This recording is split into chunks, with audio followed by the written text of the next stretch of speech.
সবাই কেমন আছেন? আপনাদের সবাইকে স্বাগত জানাই সম্পার চ্যানেল অক্সিজেন।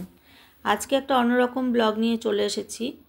আমি সাধারণত ফুড ব্লগ কিছু করি না, কিন্তু এটা একটা রিকোয়েস্টেড ভিডিও। এখন দেখতে পাচ্ছেন এখানে আলমন্ড, এটা হচ্ছে সূর্যমুখীর বীজ, আর ওটা হচ্ছে তিসি বা ফ্ল্যাক্স সিডস, আর একটা হচ্ছে মাখানা ভেজে নেওয়া হচ্ছে। এরপরে সূর্যমুখীর বীজটাও ভেজে নিচ্ছি। সবই অল্প রোস্ট করে নেওয়া, ড্রাই রোস্ট, শুকনো খোলায়। এবারে পামকিন সিডস বা কুমড়োর বীজটাকেও একটু ভেজে নিচ্ছি হালকা করে। এবারে দেখুন ফ্ল্যাক্স সিডস বা তিসির বীজটা কীরকম ফাটছে, দেখতেও খুব সুন্দর লাগছে। এগুলোকে সব ভেজে নিচ্ছি।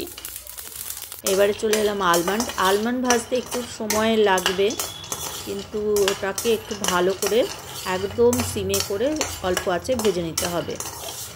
সঙ্গে নিয়েছি ছোলা ভাজা, সবই ওই স্টিলের বাটিটা আগে যেটা দেখিয়েছিলাম ওই এক বাটি করে, একমাত্র মাখানাটা 4 বাটি নিয়েছি, আর সবই এক বাটি করে।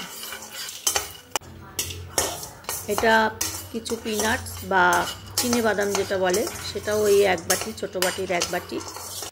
এবারে সবগুলোকে একসঙ্গে করে আমি এখানে মিক্সিতে নিয়ে নিয়েছি।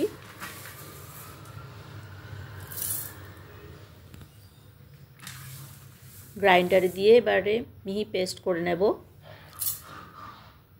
বাদামগুলো যেহেতু আছে সেগুলো অল্প অল্প করে একটু থেমে থেমে আমাদের পেস্ট করতে হবে, তারপরে মাখানাটা দিলে ওটা সুন্দর হয়ে যাবে। কিন্তু একসঙ্গে যদি ঘোরানো হয় তাহলে তেল বেরিয়ে যাবে।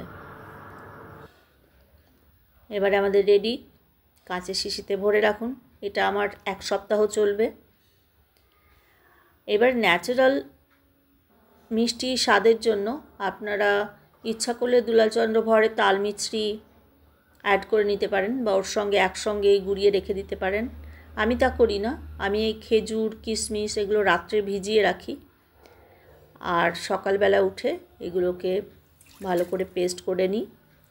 সঙ্গে নিই, ধরুন আমরা যেমন 3 জন, তো 6 চামচ ওই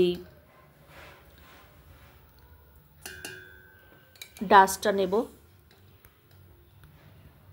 যে ডাস্টটা আমি তৈরি করলাম, হেলথ ড্রিঙ্কের ডাস্টটা নেব।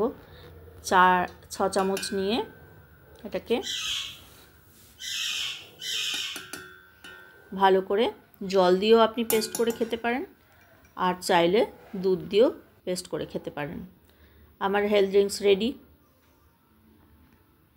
দেখুন কত সুন্দর গাঢ়। আমি কিন্তু দুধ দিইনি, আমি জল দিয়েই করেছি এবং খুব সুন্দর হয়েছে। এর সঙ্গে আপনারা ওটসও মেলাতে পারেন।